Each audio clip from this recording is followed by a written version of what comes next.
कृपया त्या पुस्तकाचं उद्घाटन करा. या असं चालू आहे चालू.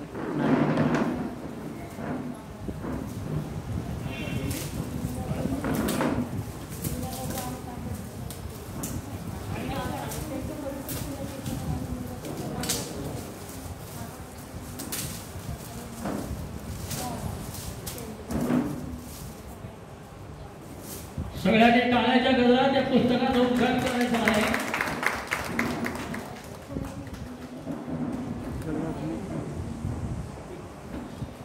धन्यवाद. वधूवरांना पुस्तकं सगळ्यांना मिळालेली आहेत का?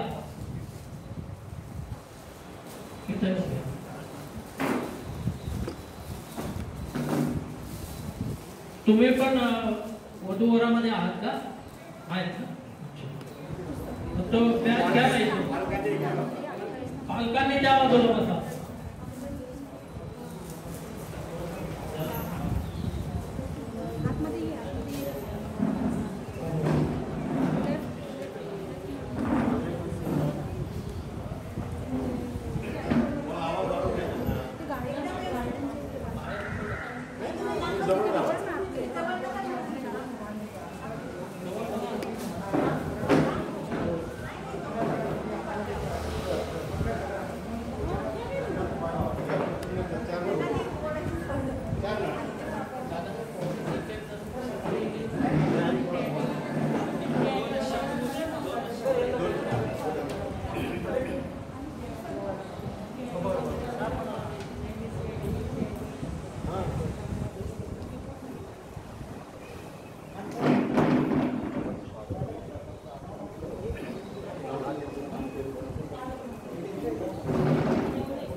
असं म्हटलं जातं आपल्या संस्कृतीप्रमाणे की वधूवरांच्या गाठी या स्वर्गातून बांधून येतात.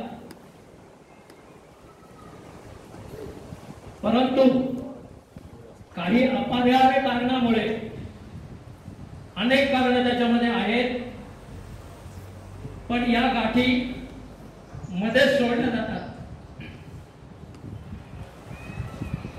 काही कारणामध्ये कारण योग्य असतं किंवा पती निघून गेलेला असतो किंवा पत्नी निघून गेलेली असते किंवा काही कारणामध्ये त्यांचे सांसारिक मतभेद असतात आणि याच्यामुळे पहिलं जे झालेलं लग्न असतं ते मोडलं जातं. आणि अशा प्रकारचे जे काही वधूवर आहेत यांची संख्या आपल्या या समाजामध्ये बरीचशी आहे. त्यांचाही पुन्हा लग्न व्हावं, कारण त्यांचं वय काही एवढं झालेलं नसतं. त्यांनी सुखाचा संसार करावा आणि या चांगल्या भावनेतून आपण पुनर्विवाह हा वधूवर मेळावा इथे आपण घेत आहोत.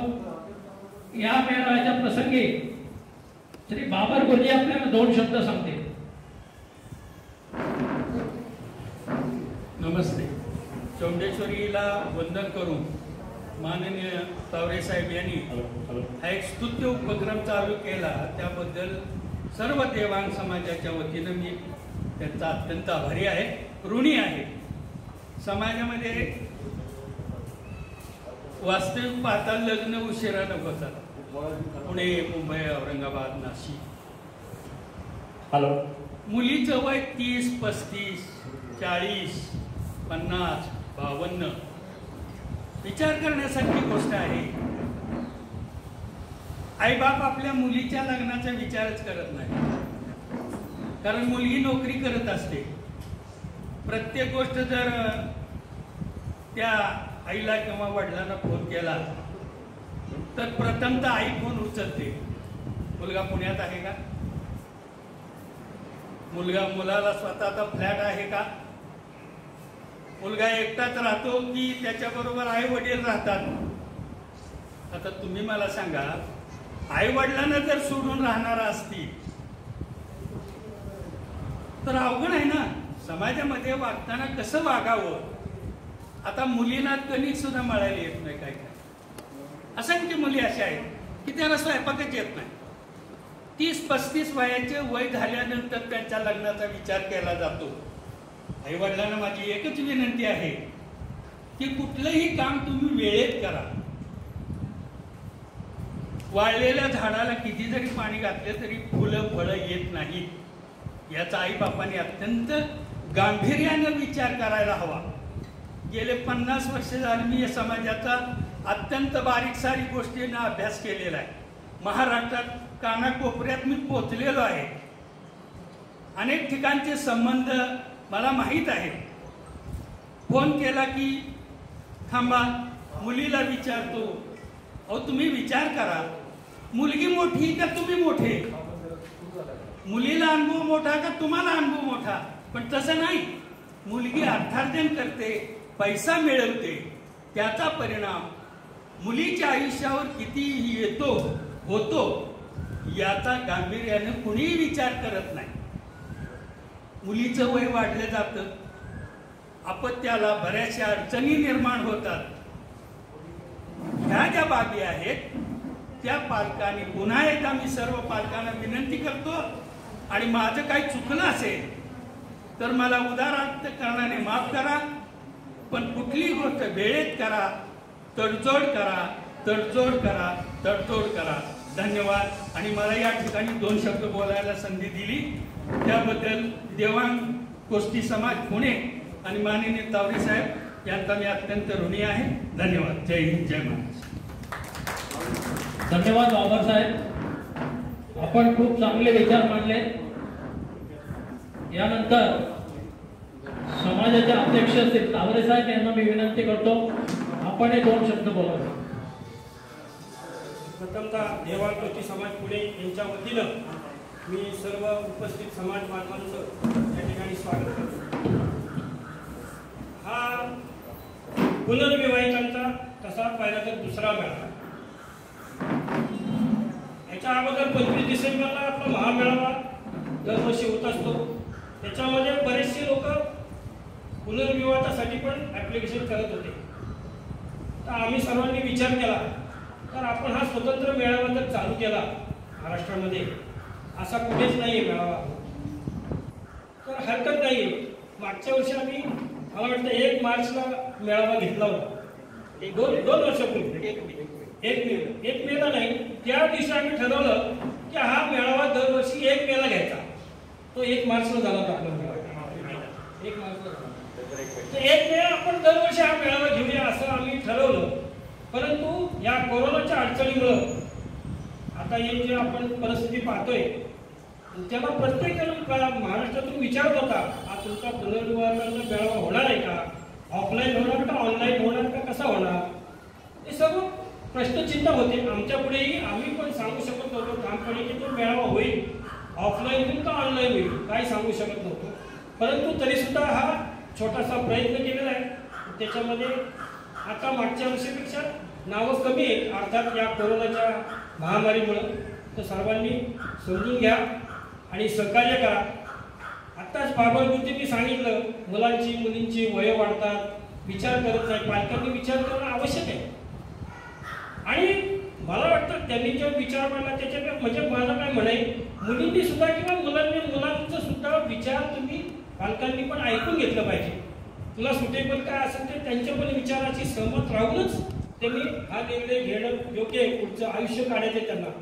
आता विचार करा कालच्याच पेपरमध्ये डॉक्टर्स डे साठी दोघा त्या डॉक्टर आणि मिसेस आणि मिस्टरनी किरकोळ कारणावरून आत्महत्या केल्या. किती दुर्दैव आहे. पण अशा गोष्टी घडू नये, विचारपूर्वक निर्णय घ्यावा. या दृष्टिकोनातून आपण सर्वांनी पुनर्विवाहांना पण त्या विचार करावा असं मी कळकळीची विनंती करतो. तुमच्या भावी आयुष्यासाठी शुभेच्छा व्यक्त करतो आणि या ठिकाणी थांबतो. जय हिंद, जय महाराष्ट्र. धन्यवाद सर. आपण आपले खूप चांगले विचार मांडले.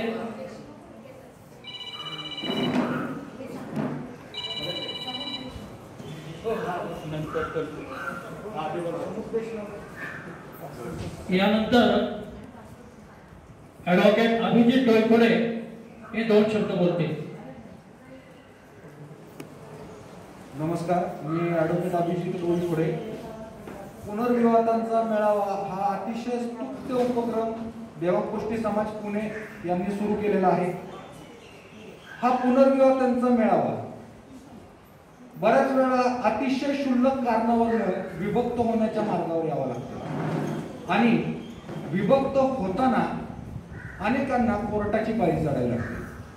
आणि आपल्या सर्वांना माहिती आहे, कोर्टाची पायरी चढल्यानंतर ते काही सोपं नसतं. म्हणजे दोन्ही बाजूला ते सोपं नसतं. कारण क्षुल्लक असतात, कारण ही दुय्यम आहेत, पण इगो असतात. कोर्टाची पायरी चढल्यानंतर जो काही त्रास होतो हा त्रास होऊ नये, आपल्या समाजातील बंधू आणि भगिनींना कोर्टाची पायरी चढण्यापर्यंतची वेळ येऊ नये यासाठी देवापुष्टी समाज महिला अध्यक्षा फासे मॅडम, पाणकर मॅडम आणि मी आम्ही तिघांनी समुपदेशन म्हणजे विवाहापूर्वीचं समुपदेशन, pre marriage counselling, post marriage counselling आणि पालकांचं देखील काउन्सिलिंग असा एक छोटासा उपक्रम सुरू केलेला आहे.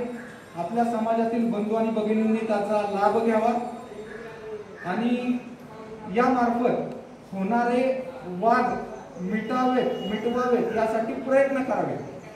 शेवटी मी एवढंच सांगेल की परिचय मेळावा हा उपक्रम तर आहेच, विवाह जुळले आनंदाची गोष्ट आहे, पण ते विवाह पुढे जाऊन टिकावे यासाठी सुद्धा आम्ही प्रयत्न करतो आणि त्याचा आपण सर्वांनी लाभ घ्यावा एवढीच माझी विनंती. धन्यवाद.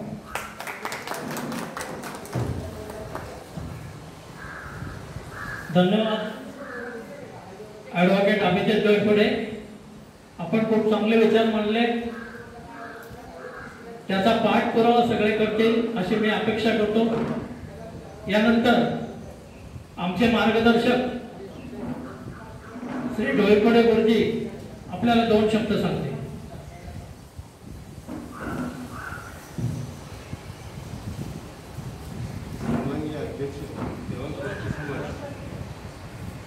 सर्व संचालक मंडळी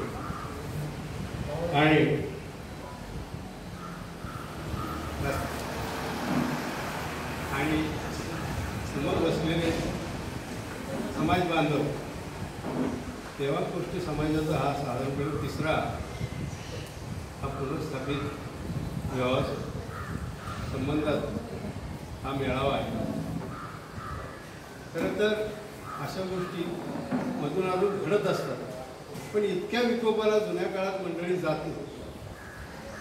व्यक्ती स्वातंत्र्याचा विस्फोट जो म्हणतात तो हल्लीच्या काळामध्ये इतक्या मोठ्या प्रमाणामध्ये आहे की काय बोलायला. जुन्या काळातली मंडळी एकमेकाला समजावून घेत होती, चालत होतं, सगळं व्यवस्थित चाललं. आणि त्यातूनही आता हा जो मार्ग आपण निवडलेला आहे देवापुष्टी समाज पुण्यानं, की यातून कुठेतरी मार्ग चांगला काढला पाहिजे, त्यातून चांगला मार्ग निघाला पाहिजे. आमच्या आत्ताचे ॲडव्होकेट डोईफोडे म्हणाले की योग्य मार्गदर्शन करण्याचा आम्ही प्रयत्न करतोय. तर तशी संधी या ठिकाणी आम्ही निर्माण केलेली की कुठंतरी तडजोडी चांगल्या पद्धतीने स्वीकारल्या जाव्यात आणि चांगला मार्ग निर्माण व्हावा, संसाराची घडी चांगल्या पद्धतीनं चालली जावी, हा त्या पाठीमागचा स्तुत्य उपक्रम आम्ही या ठिकाणी चालवण्याचा प्रयत्न केला. आता या ठिकाणी खरं तर खेड्यातली लोक शहराकडे बघतात, शहरातली लोक राजधानीकडे बघतात आणि राजधानीची लोक परदेशाकडे बघतात. ही गेल्या 50 वर्षाची उच्चभ्रू लोकांची संस्कृती आणि त्या संस्कृतीला आपणही थोडंसं जरा टच झालेलं. त्या संस्कृतीला आपणही जरा टच झालं.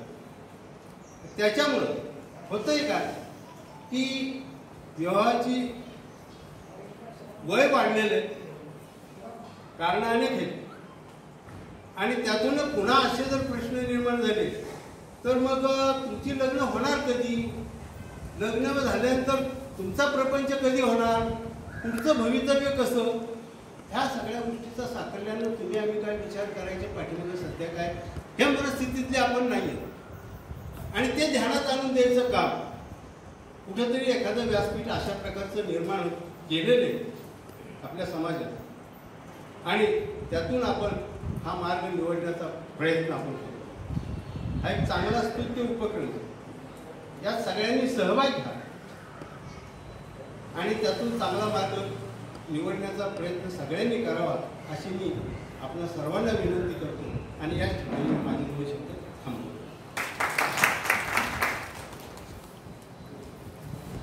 धन्यवाद गोयफळे गुरुजी.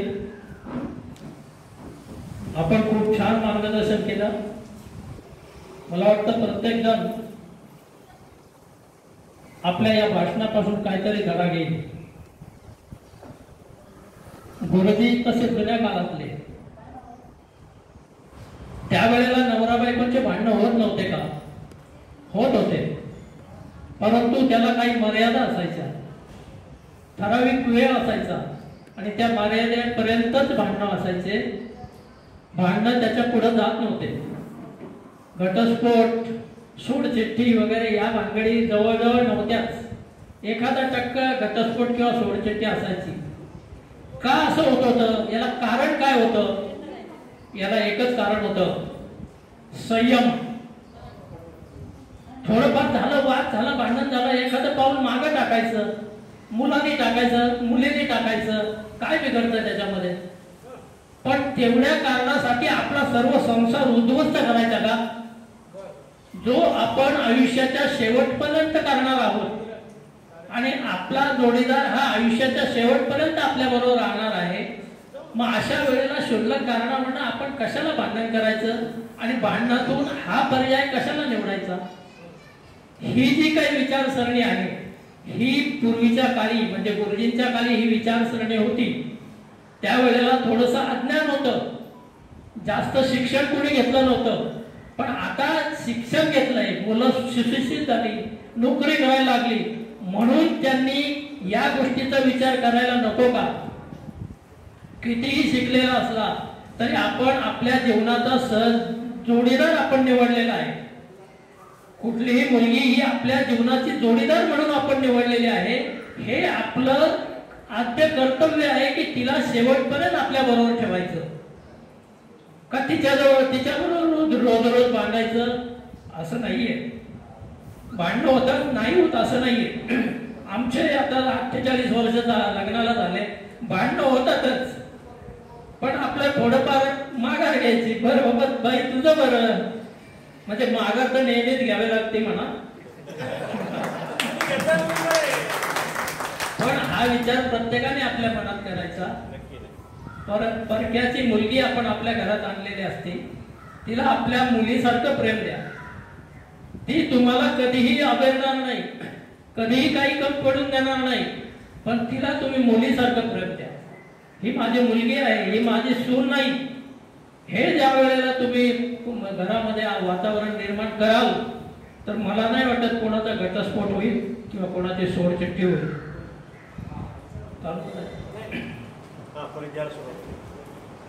आता मी उमेदवारांना विनंती करीन की त्यांनी एक एक येऊन इथं आपला परिचय द्यायचा आहे. परिचयामध्ये आपलं नाव, पत्ता, आपण कुठलं शिक्षण कुठपर्यंत झालं ते सांगायचं. नंतर आपलं लग्न केव्हा झालं होतं, जन्मतारीख सांगायची. नंतर आपला घटस्फोट का झाला किंवा सोडचिठ्ठी का झाली त्याचं कारण सांगायचं.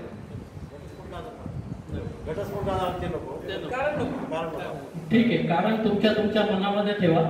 नंतर जमल्यानंतर त्यांना सांगा, अन्यथा नका सांगा. तर आता मी प्रत्येकाला इथं बोलवतो. ताई तुमच्यापासून सुरू करू आपण.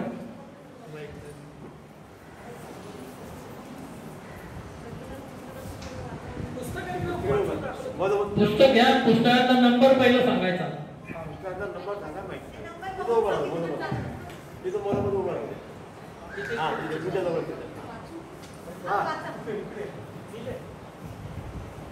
इथे उभे राहा.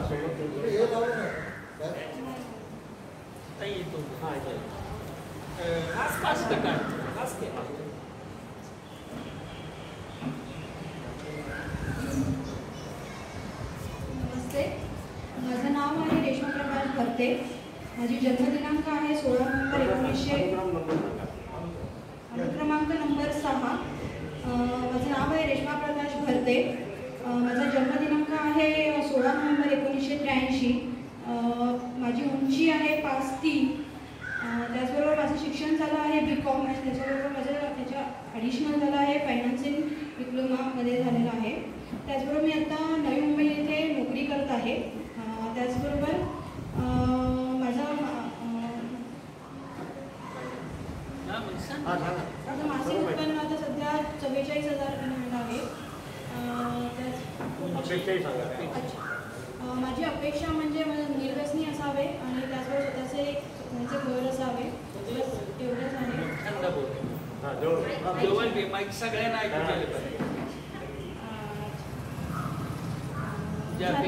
अपेक्षा म्हणजे माझ्या निर्व्यसनी असावे आणि स्वतःचं घर असावे त्यांचे. एवढेच आहे. बाकी काही नाही. जॉब नवी मुंबई येथे आहे. प्रायव्हेट कंपनीमध्ये आहे. MNC आहे. तिथे मी गेली 8 वर्ष झाली मी कार्यरत आहे. ठीक आहे. थँक्यू. नेक्स्ट.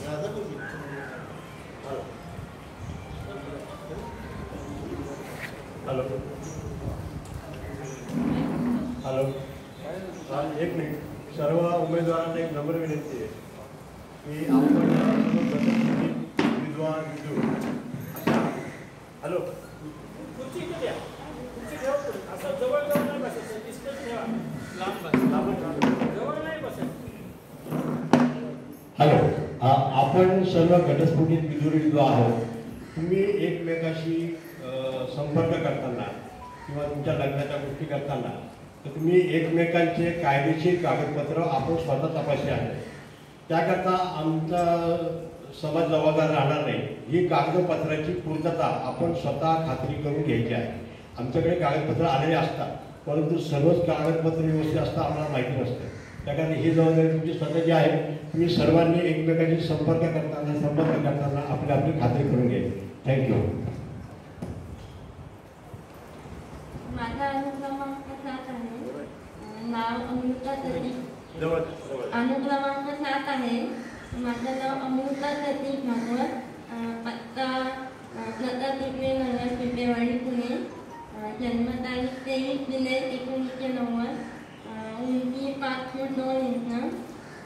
ग्रुप मी पॉझिटिव्ह आणि शिक्षण BCom आणि कॉम्प्युटरचे ॲडिशनल क्लासेस आहेत. टॅली अकाउंट झालं आहे आणि एक मुलगा आहे मला 5.5 वर्षाचा. आणि सध्या मी प्रायव्हेटमध्ये जॉब करते अकाउंटंट म्हणून पुण्यामध्ये.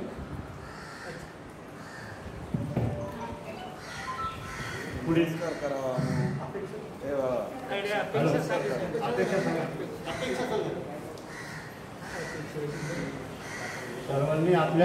सर्वांनी आपल्या अपेक्षा सांगाव्या आणि त्याचप्रमाणे आपली जर आपत्ती असतील तर ती आपत्ती किती आहे आणि ती आता आपल्याजवळ आहे की मुलाकडे मुलीकडे आहे त्याचे एक इथं उल्लेख करा. माझा मुलगा माझ्याकडे आहे आणि माझी अपेक्षा आहे जॉब व्यवस्थित असावा. माझ्या मुलाला शिकावं आणि सोपं मिळवं असावा आणि घराचं वातावरण व्यवस्थित असावं. तुम्हाला समोरच्या पार्टीला मुलगा असेल तर चालेल का? मुलगा अपत्य असेल तर चालेल का? त्यांना चालत असेल तर बघायला विचार करू शकतो. ठीक. थँक्यू.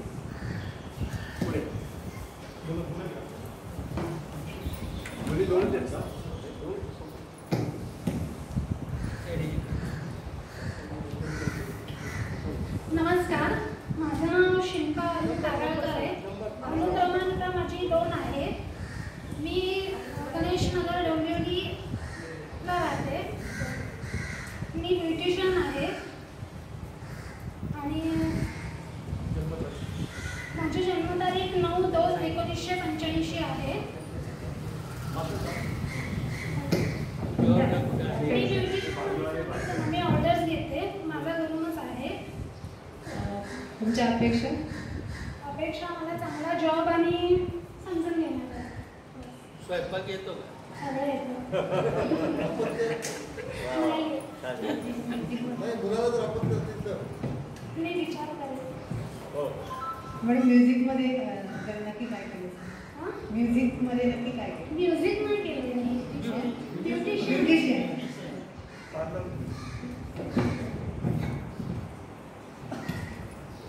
मुलीपैकी कोण आहे का तो?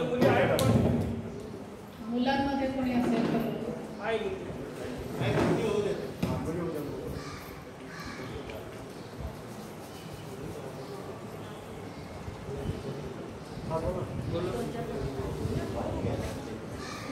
उभ्या राहिले.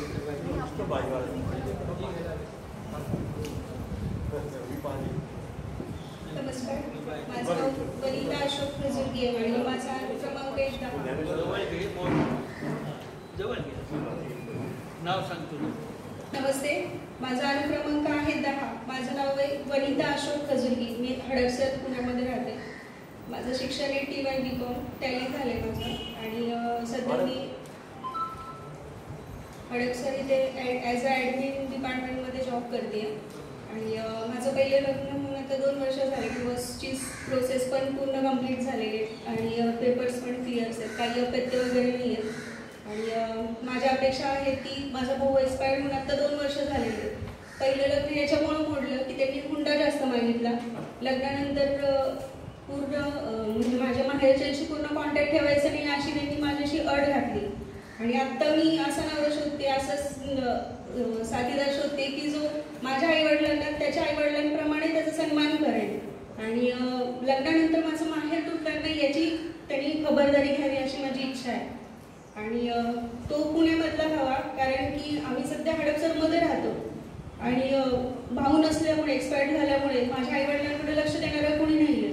तर त्याच्यामुळं त्यांनी माझ्या आईवडिलांना पण थोडंसं लक्ष द्यावं. असं नाही की त्यांनी पूर्णच हां आणि ते जॉब म्हणजे कॉमन जे असतं की जॉब करणारा हवा आणि पुण्यामध्ये वास्तव्याला हवं ही प्रमुख अट आहे, कारण की लग्नानंतर माझ्या आईवडिलांकडं मला लक्ष देता यावं ही माझी अपेक्षा आहे. पण मॅडम समजा पुण्यामध्ये जॉब करणारा असेल उद्या त्याची ट्रान्सफर झाली तर तुम्ही काय कराल? त्यामुळेच माझी हीच अट आहे आता. नंतर काय करणार? नंतरचं आपण पुढच्या गोष्टी आपल्या हातात पुढचं कुणीच बघितलेलं नाहीये, कारण की लग्नाच्या आधी पण मी हीच अट घातली होती आणि त्याच्यानंतर माणसाचा स्वभाव जो आहे तो मूळ म्हणजे तो लपून जर ठेवत असेल तर त्याच्यामुळे ही नाती अशी डिवोर्स वगैरे ह्या सगळ्या प्रोसिजर होतात. त्याच्यामुळे ना त्यांनी जे आहे ते क्लिअर सांगावं, कारण की आत्ता जे क्लिअर नकार असलेला तो कधीही सांगला नंतर दोघांचं पण आयुष्याचं वाटोळं होणं हे स्वाभाविकच आहे ना. तुमचं म्हणणं एकदम बरोबर. मॅडमने जो प्रश्न विचारला की समजा आज लग्न झालं पण पुण्यात आहे, बरोबर आहे, सगळं व्यवस्थित झालं, 2 वर्षांनी त्याची बदली मुंबईला झाली, तुमचे आई वडील पुण्यामध्ये, त्यावेळी तुम्ही काय करणार? कुठेतरी ऍडजस्टमेंट हा प्रकार करण्याची तयारी दोघांची असते. म्हणजे एक प्रश्न विचारला, एक शंका आहे, सर्वांच्या माहितीसाठी शंका आपण विचारतो. हा पण विचार करावा इन फ्युचर. बरोबर आहे तुमचं म्हणणं, पण मी त्या बाबतीत अजून तरी काही विचार केलेला नाही. योग्य ते विचार करून निर्णय घ्या.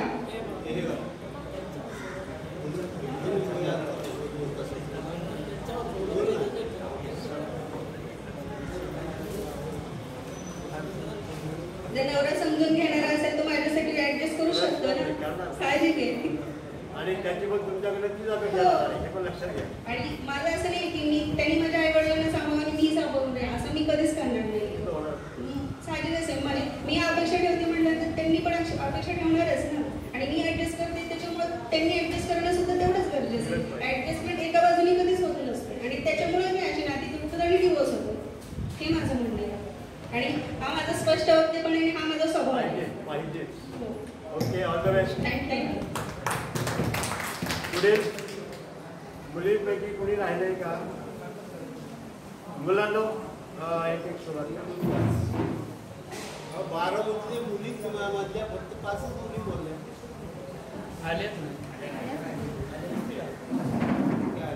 नमस्कार, माझं नाव प्रफुल्ल राठाडे, अनुक्रमांक 4 आहे. मी राहणार मनसरला. माझी अपेक्षा मुलीची 12वी जरी झालेली असेल, मी स्वतः पेट्रोल पंपाचा एक मॅनेजर आहे मला 25,000 रुपये पगार आहे. बस तुमच्या अपेक्षा सांगा. 12वी झाली माझी. संसार करणे. ओके. पुढे या ताई आत्ता आलेल्या आहेत. लाल साडी नाही आहे का? अच्छा ठीक आहे. संपलं का? अच्छा ठीक आहे.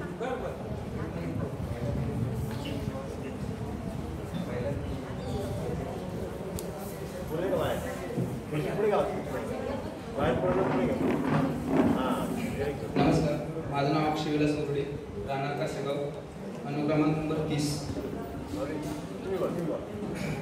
माझी जन्मतारीख आहे 30/11/1990, दुपारी 3:20.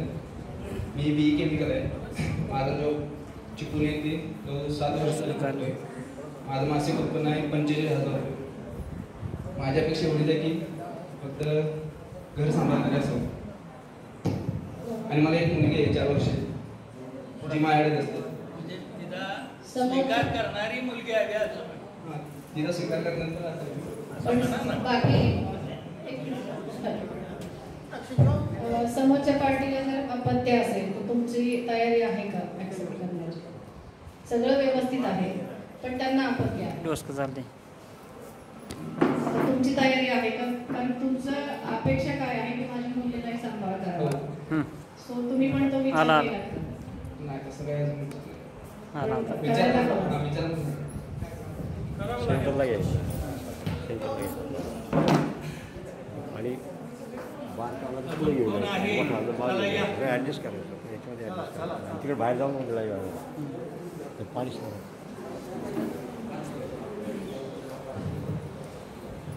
नमस्कार, माझा बॅच क्रमांक आहे 12. मी अभिजित प्रभाकर बाबर. माझी जन्मतारीख आहे 17/4/1980. वेळ आहे 1:45 रात्रीची. माझं शिक्षण BA झालेलं आहे. मी सध्या अँटी करप्शन ते PSI म्हणून आहे. माझं मासिक उत्पन्न आहे 65,000 रुपये. माझी अपेक्षा अशी आहे की मला समजून घेणारे असावे.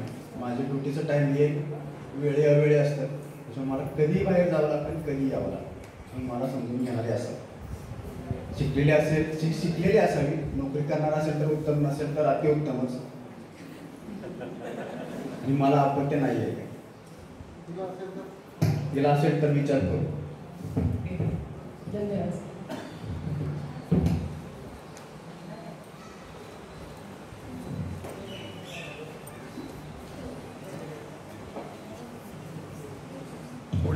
मुलांच्या पैकी कोण असतील तर या पुढे. आपलं पुस्तक घेऊन या. बॅच म्हणजे आपली माहिती सांगता येईल.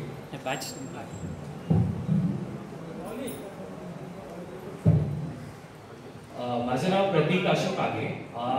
मी राहणारा पुण्यातच. ॲड्रेस आहे सेक्टर 27A, प्लॉट 383, प्राधिकरण पुणे 44.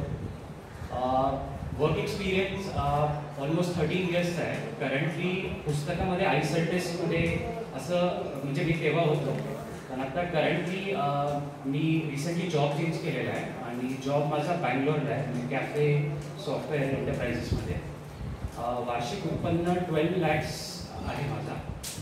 आणि अपेक्षा बस एकच की अंडरस्टँडिंग, समजून घेणार. तुम्ही याच्यात ग्रॅज्युएशन फक्त लिहिले? हो, तर शिक्षणाबाबत ग्रॅज्युएशनच आहे माझं फक्त. आणि करंटली कुठल्या फील्डमधलं? बीकॉम. आणि currently post graduation in information technology मी करतो. ओके. आता बेंगलोरला आहात तुम्ही? आता पुण्यातच आहे सध्या, वर्क फ्रॉम होम आहे. ओके. आणि अपेक्षा एक्झॅक्टली काय आहे? बस अंडरस्टँडिंग. नोकरी जर करायची असेल तर पुढे तरी असं नोकरी विषय हे नाही. ओके. आणि बाकी सगळं व्यवस्थित आहे, पण त्यांना एखादा अपत्य आहे, तुमचा तयारी आहे का स्वीकार करायची? अजूनपर्यंत तरी असं विचार नाही केला मी, बट येस म्हणजे विचार करू शकतो. म्हणजे एक छोट्या मुलाकडे बघून किंवा मुलीकडे बघून जर त्याला आपण एक चांगलं एक हे देत असो, काय म्हणू शकतो, पॅरेंटल देत असो, तर तुम्ही विचार करायला हरकत नाही. हो. थँक्यू.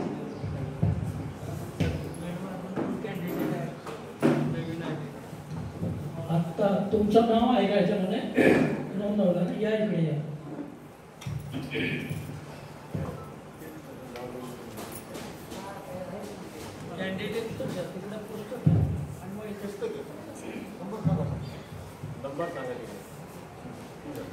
नमस्ते, सुधीर मारुती भागवत, मुक्काम खेड, तालुका जिल्हा सातारा. माझं वय वर्ष 50-70 आहे. मला एक पहिल्या पत्नीपासून मला एक मुलगी आहे 6 वर्षाची. पत्नीचं निधन झालेलं आहे 2 वर्षापूर्वी. आवाज नाही. नंबर सांगा पहिले. 21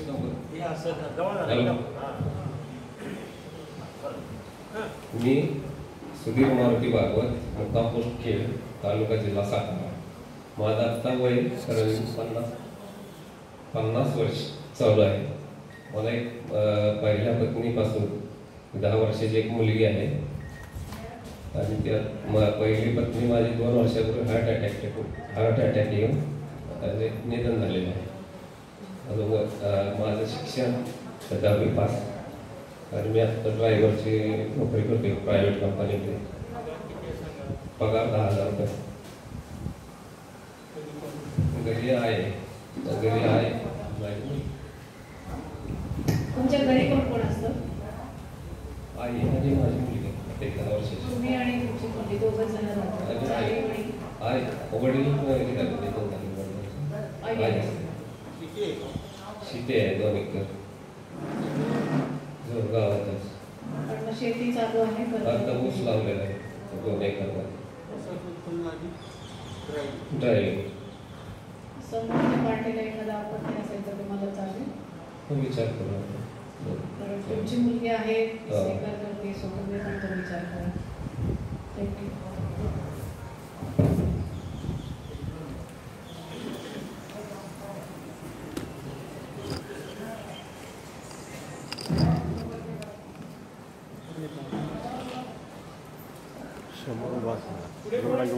तो दिसला पाहिजे चांगला लावून काय पाहणार काय करणार. चला हे असं खालीवर करायचं ना, मागे पुढे झालं असं खालीवर करायचं. शक्यतो हे नाव दिसलं माग. ओके, टाईट करायचं, हे टाईट करायचं, नंतर ढिल्लं करायचं मागे पुढे. माझं नाव तेजश्री अरुण मुंडाळे. 1.5 वर्ष झाले माझ्या डिवोर्सला. 4 वर्ष लग्न झालेले. मला एक मुलगा आहे छोटा. त्याचा ताबा वडिलांकडे आहे. सध्या घरीच असते मी. जॉब वगैरे काही नाही. मुलाचा ताबा मुलाच्या वडिलांकडे. शिक्षण 12वी. अपेक्षा मुलाचं स्वतःचं घर असावं. नोकरी किंवा बिझनेस नाही झाला.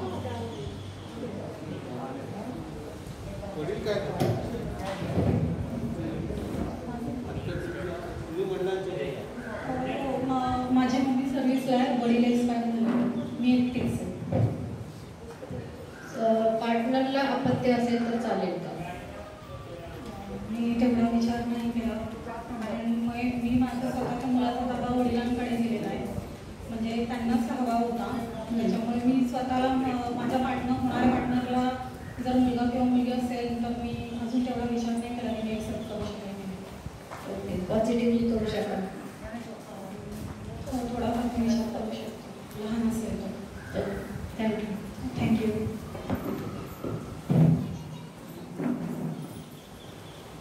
उमेदवारांना एक नम्र विनंती. आपण घटस्फोटीत असाल, विधवा असाल, विधुर असाल तर त्याचा आधी सुरुवातीला नाव सांगितलं त्याचा उल्लेख करावा. दुसरी गोष्ट, जर आपला घटस्फोट झालेला असेल तर घटस्फोटाची जी प्रक्रिया आहे ती पूर्ण झालेली आहे किंवा कोर्टात अजून चालू आहे त्या बाबतीत थोडासा उल्लेख करावा.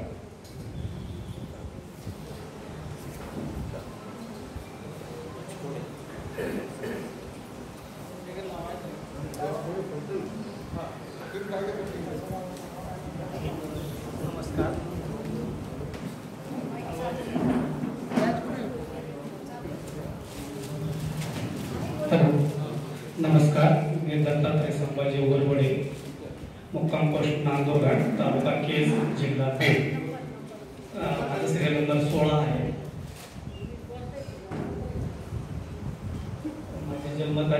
19/7/1978. मी सध्या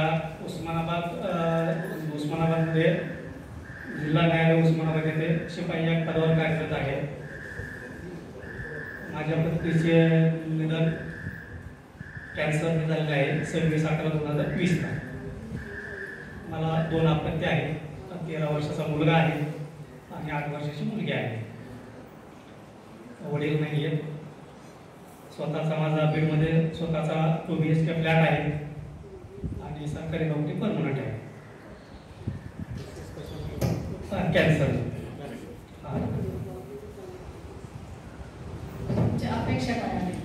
अपेक्षा फक्त मुलांना सांभाळून घेणारी असावी आणि तिला एखादं अपत्य जर असेल तर मुलगी असेल.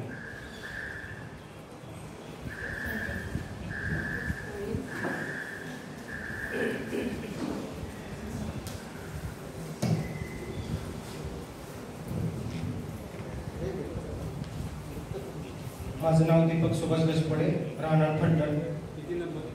2 नंबर. मला एक मुलगी 7 वर्षाची आणि पहिला डिवोर्स झालेला.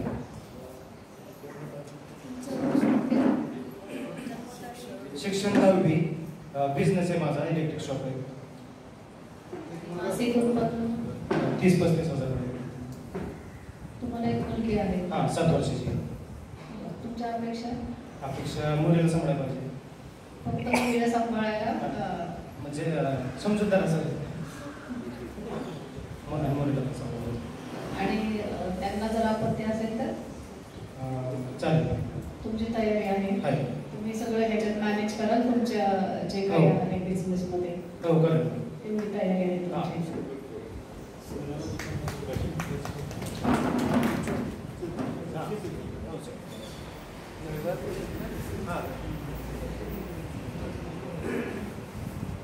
ज्या उमेदवारांना मुलांना मुलींना ज्यांनी नाव नोंदणी केलेली नाही परंतु आता नाव नोंदणी करेल असेल तर त्यांनी माझ्या डाव्या बाजूला इकडे तुम्ही नाव नोंदणी करू शकता. इथं फॉर्म भरून द्यायचं आहे, 1000 रुपये फी भरायची आहे. त्याची नाव नोंदणी इथे घेतली जाईल आणि जी नवीन नाव नोंदणी आता येईल त्या सर्वांची एक पुरवणी यादी काढून ज्यांनी नाव नोंदणी केली आहे आधी आणि आता सर्वांनी यादी पाठवण्यात येईल. ज्यांना नाव नोंदणी करायची नसेल परंतु पुस्तक हवं असेल त्यांना सुद्धा इथं पुस्तक कुठेतरी उपलब्ध आहे. पुस्तकाचे देणगी मूल्य देऊन आपल्याला पुस्तक इथं विकत मिळेल. शक्यतो नाव नोंदणी करा, पूर्ण यादीमध्ये तुमचं नाव येईल आणि तुम्हाला पुस्तक पण मिळेल. थँक्यू. पुढे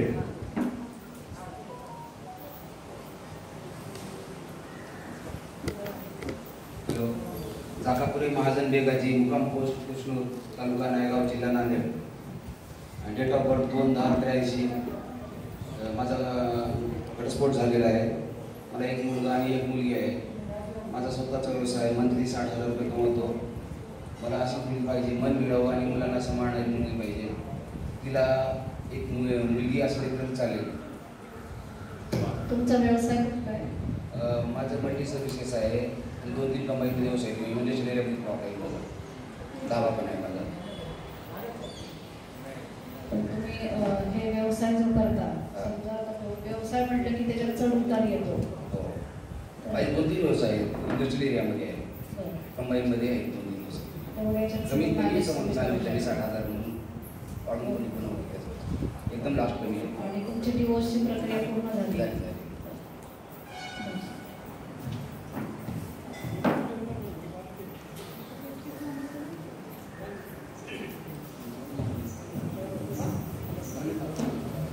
माझं नाव अमोल बोत्रे आहे. माझा जन्म 28 एप्रिल 1980 आहे. मी सध्या ट्रॅकर सर्व्हिसेस प्रायव्हेट लिमिटेडची कंपनी तिथे सेल्स इंजिनियर म्हणून जॉब करतो. सायमल्टेनियसली माझा लाईफ इन्शुरन्स आणि होम लोनचा बिझनेस आहे.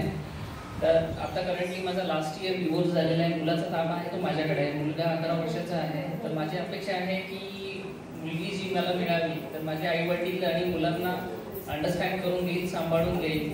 सायमल्टेनियसली मला पण समजून घेईल आणि हेल्प करेल अशी मी एक्सपेक्टेड मुलगी करतोय. अपेक्षा आहे माझ्या. एका माझ्याकडे ताबा आहे. समोरच्याला असेल समोरचे असेल तरी काही हरकत नाही, मला एक्सेप्ट करायला तयार आहे, काही प्रॉब्लेम नाही. तुम्ही मासिक उत्पन्न? माझं मासिक उत्पन्न आहे, ॲक्च्युली सॅलरी आहे मला 20,000 प्लस अदर इन्सेंटिव्ज आणि माझं लाईफ इन्शुरन्स आणि होम लोनचा बिझनेस आहे. अदर इन्कम मिळून अप्रॉक्सिमेटली 40,000 पर्यंत जातो. तुम्ही हे सगळं मॅनेज कराल, यूज करू शकतो. फक्त करंट सिच्युएशन जी आहे आता पॅन्डेमिक सिच्युएशन जी आलेली आहे, तर पॅन्डेमिक सिच्युएशनमध्ये मी फ्रँकली जे इन्कम जे होतं माझं 40,000 to 50,000 जायचं, ते आज 20,000 to 25,000 वर आलेलं आहे. But as per the situation जशी इम्प्रूव्ह होईल परत ते इम्प्रूव्ह होईल. पण करंटली मला इन फ्युचरमध्ये कसं आहे की एक्सपेक्टेशन आहे की तिने पण पुढे इन फायनान्शियली काहीतरी सपोर्ट करावा, कारण की जसं जसं इन फ्युचर जसे आपले एक्सपेक्टेशन नीड्स वाढत जातात तशा वॉन्ट्स पण वाढत जातात. तर त्याप्रमाणे तिने पण जर तिचे वॉन्ट्स जर काही असतील तर तसं नीड्स आणि वॉन्ट्स भागवण्यासाठी फायनान्शियली पण हेल्प करायला हवी अपेक्षा आहे. Okay, thank you.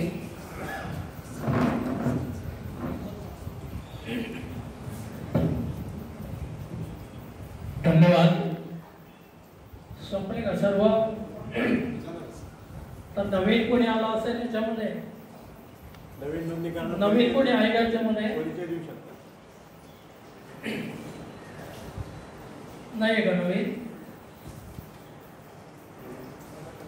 नाही, कुणाला मेळाव्या संदर्भात विचार मांडायचे असेल तर या मेळाव्या संदर्भात कोणाच्या सूचना असेल, विचार असतील मांडायचे असतील चालेल.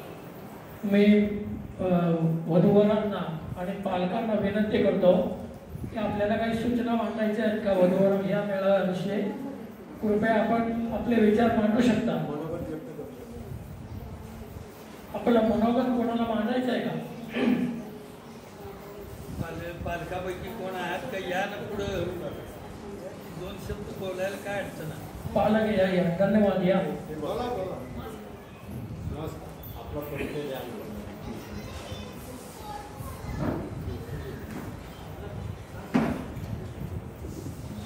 नमस्कार सर, मी आपले देवांकुशी समाज आणि आपले कार्यकर्ते देवांकुशी समाजाचे जे काही मेळावा करून सहकार्य करतात वधूवर मेळाव्याच्या चुकवलेल्या मुलांनी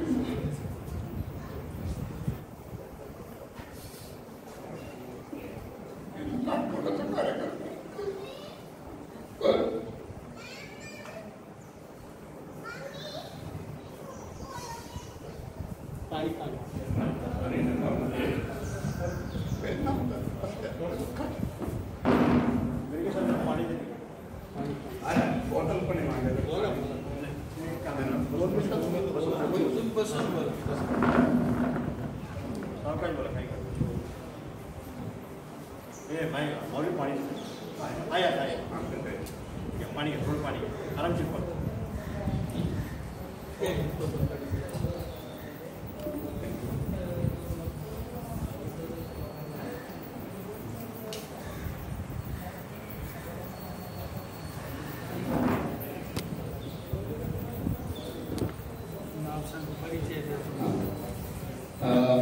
माझं पूर्ण नाव आहे सतीश महादेव ठाकर. मी पुण्यामध्ये माझं स्वतःचं घर आहे बिबेवाडी, प्रसाद बिबेनगरमध्ये, आणि मला एक मुलगा आहे, त्याचंही लग्न झालेलं आहे. अधिक एक माझी मुलगी आहे. माझ्या मुलीला एक मुलगा आहे 4-5 वर्षाचा. मुलगी माझी B.Com झालेली आहे. अकाउंटिंग, फायनान्शियल सर्व प्रकारचे अकाउंटिंगचे क्लास पूर्ण करून सध्या ती आज जवळजवळ 5-7 वर्षापासून अकाउंटंट म्हणून जॉब करत आहे.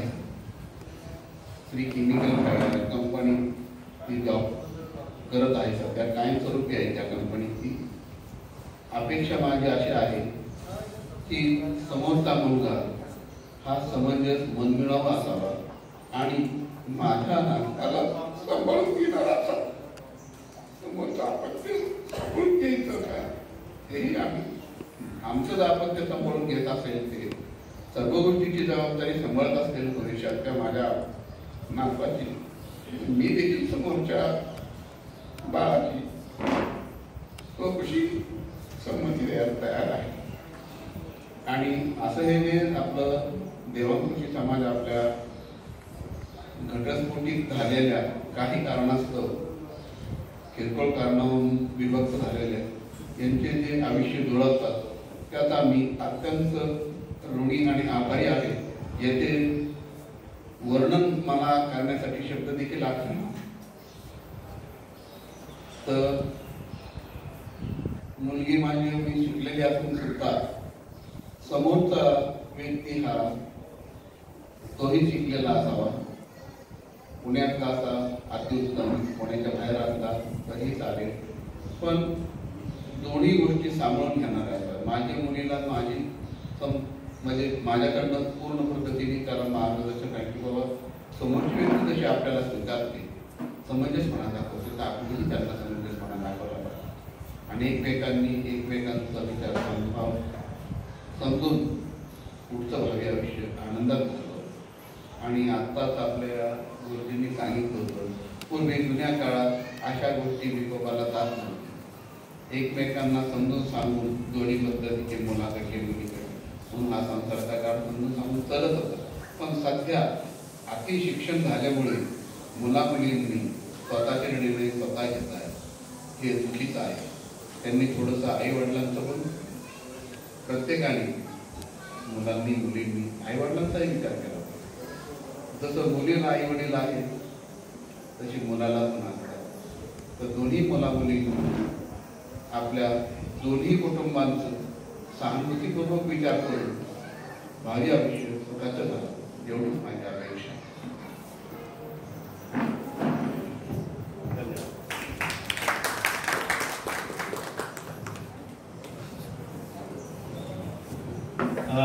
अजून कोणी आपलं मनोगत व्यक्त करणार असेल त्यांनी कृपया इकडे यावे. यानंतर आपला सर्वांचा उमेदवारांचा परिचय झालेला आहे. आपण एकमेकांसोबत संवाद साधू शकता, एकमेकांसोबत संपर्क करू शकता, इथं तुम्ही चर्चा करू शकता किंवा जे कोणी इथं उपलब्ध असेल तुम्ही त्याची माहिती इथं घेऊ शकता. आणि यानंतर थोड्या वेळात आपला जेवणाचा कार्यक्रम आहे.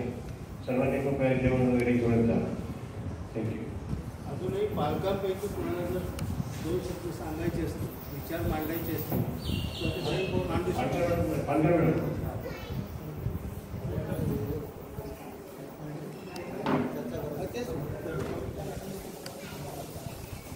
पालकर मॅडम आपण मनोगत व्यक्त करते.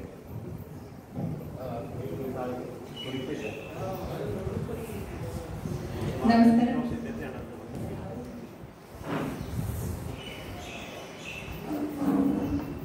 मी मेघमाला पाटकर, पुणे इथे GST ऑफिसर आहे. तसेच आपल्या देवांकुशी समाजात जेवढं काही माझ्या हातून होईल तेवढं मी करत आहे. सर्व व्यासपीठास मी नमस्कार करते, इथे आलेल्यांचे स्वागत करते. आणि आत्ताच फासे मॅडम आणि जगफडे सर यांनी सांगितलं असेल की आम्ही जे काउन्सिलिंग करतो म्हणजे प्री मॅरेज आणि पोस्ट मॅरेज, तर त्याच्यात पालकांचं काउन्सिलिंग सुद्धा खूप जरुरी असतं. कारण त्यांनी केलेले संस्कार किंवा त्यांनी केलेले विचार हे जरा जास्त मुलांवर प्रभावी झालेले असतात. तर त्या एखाद्या वेळेला त्यांनीच जर आडवं केलं असेल की त्यांनीच जर असं शिकवलं असेल किंवा त्यांच्या इच्छा जास्त असू शकतात, तर त्या दृष्टीनेही आम्ही बघतो. किंवा घटस्फोटाला जर काही आड येत असेल आणि घटस्फोट घ्यायचाच निर्णय घेतला असेल तर तो सुलभरित्या करून देणे, कारण त्याच्यात त्या प्रोसिजरला सुद्धा खूप वेळ लागतो. किंवा काही थोडे विचार सांगून जर जमत असेल त्यांचं तर जुळवून देणे, हे आमचं खरं तर आम्ही आता काम सुरू केलेलं आहे. आणि सांगायला विशेष आनंद वाटतो की देवान समाज यासाठी आम्ही हे फ्री काउन्सिलिंग करतो. तर हे विशेष आहे आणि म्हणून तुम्ही सर्वांनी याचा लाभ घ्यावा. आणि पालकांबद्दल असं सांगण्यापेक्षा म्हणजे वधू आणि वर यांना काउन्सिलिंग करण्यापेक्षा पालकांना करणं मला जरा जास्तच महत्त्वाचं वाटतं. म्हणजे कसं असतं, आपल्या घरचे आपल्याला विचार पटत असतात. आपल्या आई वडिलांनी सांगितलं की आपल्याला कधी एखादी गोष्ट पटते, तर त्याप्रमाणे खरं तर पालकांनी जास्त याच्याबद्दल विचार करावा अशी माझी तरी इच्छा आहे. कोणाच्या काही शंका अजूनही असतील इथे तर तुम्ही विचारू शकता. थँक्यू.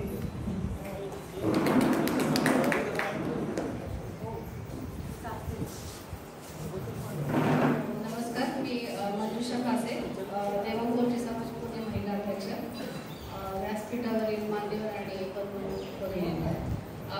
काउन्सिलिंग हे आता दोघांनी सांगितलेलं आहे, पण काउन्सिलिंग म्हणजे काय तर हे सायंटिफिक प्रोसेस आहे. असं काही आम्ही आमची बिलीफ सिस्टीम किंवा कुठल्याही आमचं एन्व्हायरमेंट त्याच्यामध्ये आणत नाही.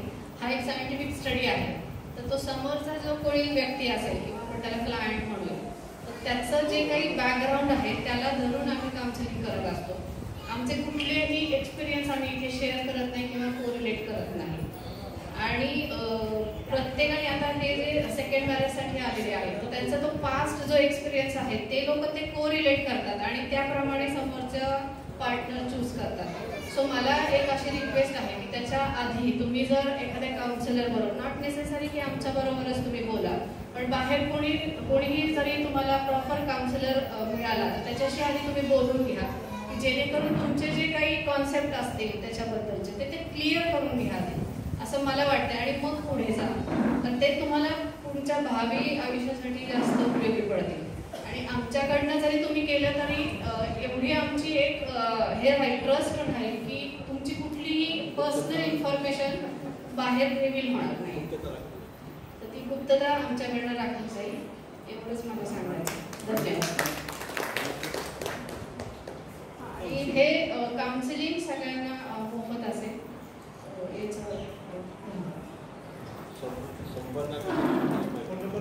फोन नंबर लोकांना द्या. आपल्याकडे आहे का? तुम्ही दिलाय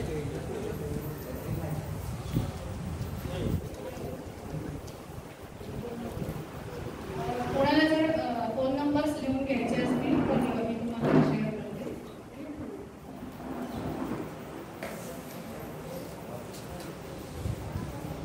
सौ मेघमाला पाणकर,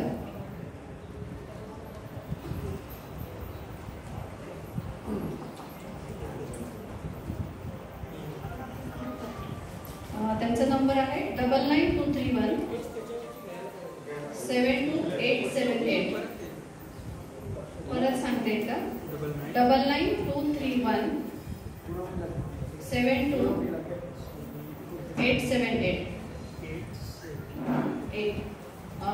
मंजुषा फासे,